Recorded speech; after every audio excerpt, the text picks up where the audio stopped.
किराड़ी गांव में गीता नाम की एक औरत अपने बेटे मोहित बहू निशा के साथ रहती थी। गीता एक झगड़ालू औरत थी, किसी न किसी बात पर अपनी बहू से लड़ाई झगड़ा करती ही रहती थी। एक दिन गीता, निशा बहू सुबह के 10 बज गए हैं, आज चाय नहीं मिलेगी क्या? निशा चाय लाकर मेज पर रख देती है। गीता, हाँ गई महारानी, ऐसी कौन सी बीरबल की खिचड़ी बना रही थी जो इतना टाइम लग गया? निशा, फिर शुरू कर दी तानेबाजी। सासू माँ हर सुबह ढोलक की तरह बजना शुरू कर देती हो। तंग आ गई हो तुम्हारी बेतू की बातें सुन सुन के। गीता, बेशरम कहेगी, कैसे बादल की तरह गरज रही है। सास के सामने हमारे जमाने में बहुएं मुंह में ताला लगा कर रखती थी, इन्हें देखो कितनी चपड़ चपड़ चल रही है। माँ जी आपका दौर गया जब बहुएं सीधी सादी हुआ करती थी। अब ये निशा का दौर है जहाँ बहुएं नागिन की तरह चलती हैं और बैल की तरह सींग भी मारती हैं। जरा बच के रहना सासू माँ। इतना कहकर निशा रसोई की तरफ चली जाती है। कुछ ज्यादा ही चालाक बन रही है बहू रानी, इसे रोका नहीं गया तो हाथ से निकल जाएगी। कल मोही कहेगी, इसे मैं भी ठीक करती हूँ। गीता धुले हुए कपड़े को गंदा करके अपनी बहू के आगे डालकर रख देती है। निशा, माँ जी हटिए मेरे सामने से, जब देखो भूत की तरह आकर खड़ी हो जाती हो मेरे सामने। गीता टीवी का बटन बंद कर देती है। क्यों रे, ये कपड़े के तुम्हारी अम्मा धुलेगी आकर? ये कपड़े तो मैंने कल ही धोए थे। निशा मन ही मन सोचती है, चालाक बुढ़िया, ऐसे बाज नहीं आएगी। निशा, माँ जी आज मेरी तबीयत खराब है, इसलिए कपड़े आप धो लीजिए। हाय रे मेरी किस्मत, यही देखना बाकी रह गया था। माँ जी मैं आपकी बहू हूँ, कोई कांता बाई थोड़ी। और वैसे भी आजकल की बाई तो मुंह फाड़ कर बोल देती है, इतने पैसे में इतना ही मिलेगा। वैसे भी आप घर पर जाकर बोलती रहती है ना, अभी तो मैं जवान हूँ। बस बहू के सामने बुढ़ापा छा जाता है। कभी कभी अपने भी हाथ चला लिया करो, सोफे पे पड़े पड़े जंग लग जाएंगे। गीता, हाँ हाँ जाकर अपने कमरे में आराम फरमा। बहू तो राजनीति खेल गई, करमजली चोर कहीं की, हर बार मात दे जाती है। करमजली गीता की हार मानने वालों में से नहीं है। ऐसा ही समय बीता, लेकिन गीता का कलेश कम नहीं होता और बढ़ता जाता है। ऐसे ही धीरे धीरे जाड़े का मौसम आ जाता है। निशा बहुत परेशान है। निशा, अब मैं क्या करूं, हीटर चला के हाथ भी नहीं सेक सकती, नहीं तो सासू माँ आकर फिर से चिल्लाएगी। क्या करूं? अरे हाँ चल गई दिमाग की बत्ती, यह तरीका सही है अपनी बात मनवाने का। गीता, सुबह के 10 बज गए, अभी तक ये लुगाई कमरे के बाहर नहीं आई। गीता बहू के कमरे के बाहर जाकर देखती है। निशा रजाई ओढ़कर सो रही थी। गीता, अरे क्या बात है बहू, आज अनशन लेके बैठी है? यहाँ खाने का समय हो चला है और तूने अभी चाय भी नहीं पिला, इतनी कामचोरी भी अच्छी नहीं। बहू तो जहन्नुम में जाएगी। निशा, जहन्नुम में जाए मेरे दुश्मन, ज्यादा बर्फबारी हो रही है इस वजह से मेरा आज मूड नहीं है। गीता, चुपचाप रसोई में चली जा, नहीं तो सारी हेकड़ी निकाल दूंगी। निशा, हाथ तो मेरे भी नहीं बंधे सासू माँ। और देखिए सासू माँ, ऐसी कड़ाके की ठंड में कैसे बर्तन साफ करूंगी? मुझे तो गर्म पानी चाहिए। अगर आपको रजाई में बैठे बैठे खाना चाहिए तो मुझे गर्म पानी चाहिए। गीता, तो तू मुझे ब्लैकमेल कर रही है? निशा, यही समझ लीजिए सासू माँ जी। वैसे भी आपके दिमाग के घोड़े बहुत तेज दौड़ते हैं ना। गीता भी कौन सा हार मानने वालों में से थी। वह भी निशा का कभी खाना बिगाड़ती तो कभी कुछ करती। एक दिन सुनीता पकोड़े का थाल लेकर आती है। सुनीता, गीता, ओ गीता, कहाँ हो तुम? आ गई, क्यों गला फाड़ रही हो? सुनीता कहाँ भागी जा रही हो तुम? गीता कभी तो प्यार से बोल लिया करो। सुनीता यह कहकर वहाँ से चली जाती है। दोनों सास बहुएं लड़ने लगती हैं। तभी निशा को एक आइडिया आता है, क्यों न सासू माँ को शरबत में लूज मोशन की दवाई मिला के उन्हें पिला दी जाए। निशा, माँ जी यह लो शरबत पी लो। गीता शरबत पी लेती है। उसका पेट खराब हो जाता है। गीता बेहोश होकर गिर जाती है। यह देखकर निशा बहुत घबरा जाती है और निशा तुरंत ही डॉक्टर को फोन करके उसे बुला लेती है। डॉक्टर आकर कुछ दवाई दे देता है जिससे गीता का होश आ जाता है। गीता,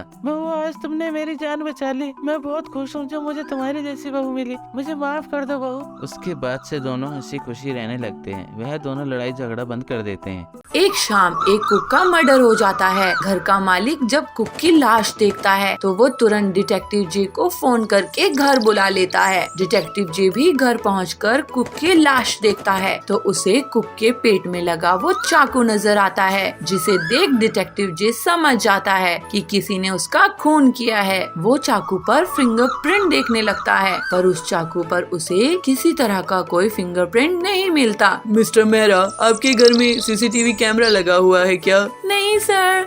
कभी जरूरत ही महसूस नहीं हुई, पर अब से लगवा लूंगा। डिटेक्टिव जे उसके बाद घर में मौजूद सभी लोगों के बयान दर्ज करता है। तो माली कहता है, अरे सीनू तो मेरा बहुत अच्छा दोस्त था, मैं भला उसे क्यों मारूंगा। और मैं तो गार्डन में ही रहता हूँ, घर में तो आता ही नहीं हूँ। बाहर का ही हमारा कमरा है, काम करता हूँ और चला जाता हूँ। हमें नहीं पता खून किसने किया है सर। डिटेक्टिव जे एक नौकरानी से पूछता है तो वो कहती है, साहेब मैं तो उसकी पत्नी हूँ, मैं भला अपने ही पति का खून क्यों करूँगी। और वैसे भी जब ये सब हुआ तब मैं बाहर गई हुई थी, वापस आई तो ये सब देखा। डिटेक्टिव जे दूसरे नौकर से पूछता है तो वो बोलता है, मैं तो कई दिनों से सीनू से बात ही नहीं कर रहा था, तो मैं उसे क्यों मारूंगा। मैं तो रसोई में जाता भी नहीं हूँ, मुझे नहीं पता खून किसने किया और कब किया, मैं तो बेकसूर हूँ। डिटेक्टिव जे ने तीनों से पूछताछ करने के बाद सभी के बयानों को ध्यान से सुना, पर तभी उसने देखा कि माली के सर से बहुत पसीना टपक रहा है, इसलिए उसका उस पर शक गया। लेकिन तभी उसने दूसरे वाले नौकर के हाथ पर चोट देखी जो ताजी ताजी थी, और उसने अपने हाथ में ग्लव्स भी पहने हुए थे। तभी उसकी नजर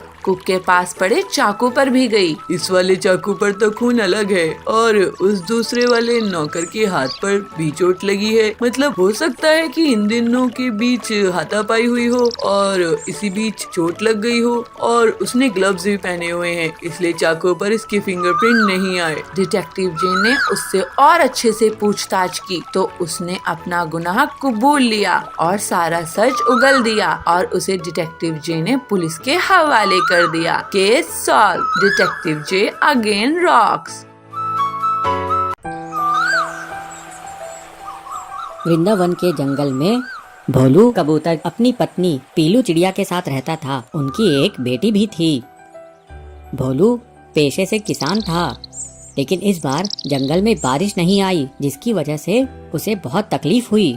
इस वजह से दोनों पति पत्नी मजदूरी करने के लिए मजबूर हुए, लेकिन जंगल में सूखा पड़ने के कारण उनको कोई काम नहीं दे रहा था। एक दिन थका हारा भोलू कबूतर घर वापस लौटता है। उससे पीलू चिड़िया पूछती है, आज भी आपको कोई काम नहीं मिला? भोलू उससे कहता है, नहीं पीलू, आज भी मुझे कोई काम नहीं मिला। समझ नहीं आ रहा है ऐसे कितने दिन तक चलेगा। पीलू उससे कहती है, कोई बात नहीं जी, आप आराम करो, मैं आपके लिए शिकंजी बना के लाती हूँ। पीलू चिड़िया शिकंजी बनाकर भोलू को देती है। ये लो जी, नींबू की शिकंजी। अब घर में तो थोड़े से ही नींबू बचे हैं, अगर आपको जल्दी से काम नहीं मिला तो भूखे मरने की नौबत आ जाएगी। भोलू नींबू की शिकंजी पीने लगता है। सुनो जी, क्यों ना हम शहर के जंगल चले, वही कोई हमें काम दे सकता है। यहाँ तो हमें कुछ काम नहीं मिल रहा है। आपको तो पता है ना, मेरी सुंदरी मौसी नदी के पास वाले शहर के जंगल में रहती है। चलो हम उन्हीं के पास चलते हैं, शहर के जंगल में हमें काम मिल जाएगा। अब तो हमारी बेटी भी बड़ी हो रही है, उसके लिए भी तो कुछ सोचना है। अगले दिन दोनों पति पत्नी उड़कर शहर के जंगल में जाते हैं। पीलू चिड़िया की मौसी उन्हें देखकर कहती है, अरे पीलू, यहाँ कैसे आना हुआ? गांव के जंगल में सब ठीक है ना? पीलू कहती है, क्या बताओ मौसी, गांव के जंगल में ऐसा सूखा पड़ा है कि सारा खेती सूख गया है, कोई भी अनाज नहीं उग रहा है। वहाँ पर हम भूखे मर रहे थे, आपका भरोसा है, अब आप ही हमें कुछ काम धंधा दिला दीजिए, आपकी बड़ी मेहरबानी होगी। पीलू चिड़िया की मौसी कहती है, अच्छा क्या बिटिया, तू मेरे पास चली आई, मेरे से जो बन पड़ेगा मैं करूँगी। अच्छा बता, तू मेरे लिए गांव के जंगल से क्या लाई है? पीलू कहती है, मौसी मैं आपके लिए सिर्फ ये कुछ नींबू ला पाई हूँ, अब तो यही बचे थे। ऐसा करती हूँ मौसी, मैं नींबू की शिकंजी बना देती हूँ, गर्मी बहुत है, सभी एक एक गिलास पी लेंगे। पीलू की मौसी, हाँ हाँ बेटी जल्दी बना, शिकंजी पिए बहुत दिन हो गए। पीलू घर के अंदर शिकंजी बनाने लगती है।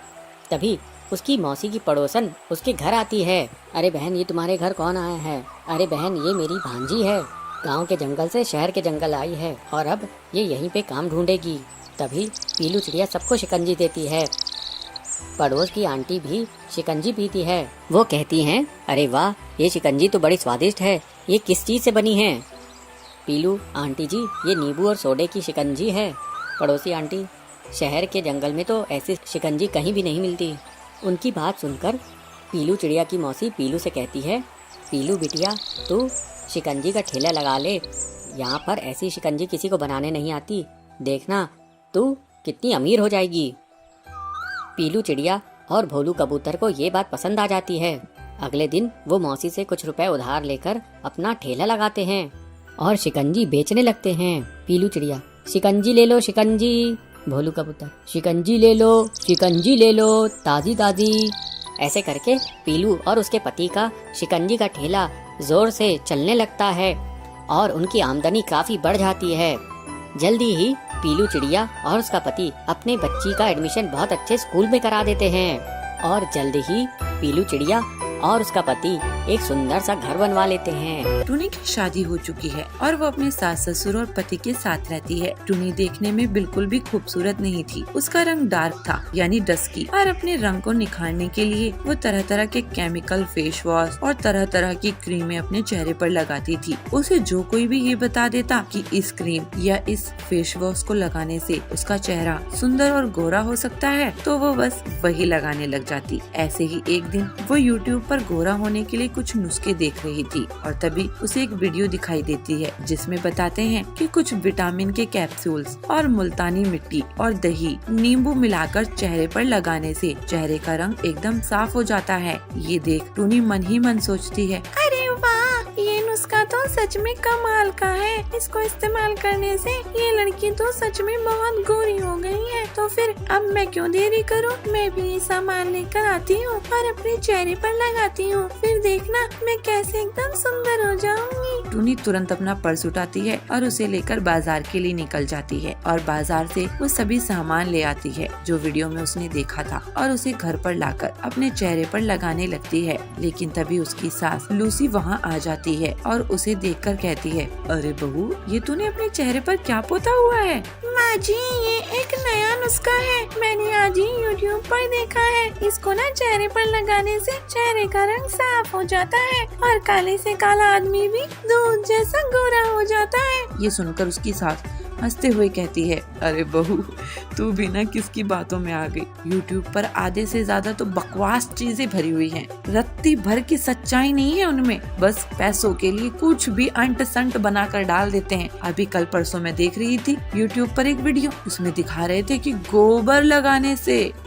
लगाने से इंसान का चेहरा गोरा हो जाएगा। अब बता, असलियत में ऐसा होता है? अरे माँ जी, ऐसा होता है, आप मेरी बातों का विश्वास कीजिए। देखिए, मैं ये पेस्ट आज रात अपने चेहरे पर लगाकर सोऊंगी, फिर सुबह आप देखना, आप मुझे पहचान भी नहीं पाओगी। ठीक है बहू, जैसी तेरी मर्जी। आप तो वैसे माँ जी ऐसा कहेंगी ही, आपका रंग जो साफ है, दुनिया के ताने तो मुझे सुनने पड़ते हैं क्योंकि मेरा रंग डार्क है। अच्छा ठीक है, रो मत, तेरा जो मन है वो कर। बस बहू, मेरी एक बात सुन ले, आगे इससे कोई रिएक्शन हुआ तो मुझे मत दोष देना, समझी? अरे नहीं माँ जी, ऐसा कुछ नहीं होगा, आप बिना फालतू की टेंशन ले रही हैं और मुझे भी फालतू की टेंशन दे रही हैं। टुनी अपनी सास लूसी की एक नहीं सुनती और उन सभी चीजों का एक पेस्ट बनाकर अपने चेहरे पर वो लगा ही चुकी थी और उसे अपने चेहरे पर लगाकर वो रात भर सो जाती है। अगले दिन जब वो मुंह धुलकर अपना चेहरा शीशे में देखती है तो अपना चेहरा देखकर चिल्ला उठती है, हे भगवान, ये मेरे चेहरे को क्या हो गया? ये लाल लाल दाने कैसे हो गए? अरे उसकी आवाज सुनकर उसकी सास लूसी और उसका पति कालू दौड़ते हुए इसके पास आते हैं और कालू कहता है, अरे टोनी, तुम्हारे चेहरे को ये क्या हुआ? ये लाल लाल दाने कैसे निकल आए? टूनी कुछ नहीं कहती, उल्टा रोने लग जाती है। तब उसकी सास कहती है, मुझे पता है बेटे, ये सब कैसे हुआ है। मैंने तो कल ही बहू को मना किया था, पर ये किसी की सुनती कहाँ है। इसे तो सुंदर त्वचा चाहिए थी। लो भाई, मिल गई सुंदर त्वचा। माँ जी, मुझे माफ कर दीजिए, मैं आगे से कभी भी कोई भी नुस्खा गोरा होने के लिए नहीं अपनाऊंगी। उस दिन के बाद से टूनी ने फिर कभी कोई नुस्खा ट्राई नहीं किया।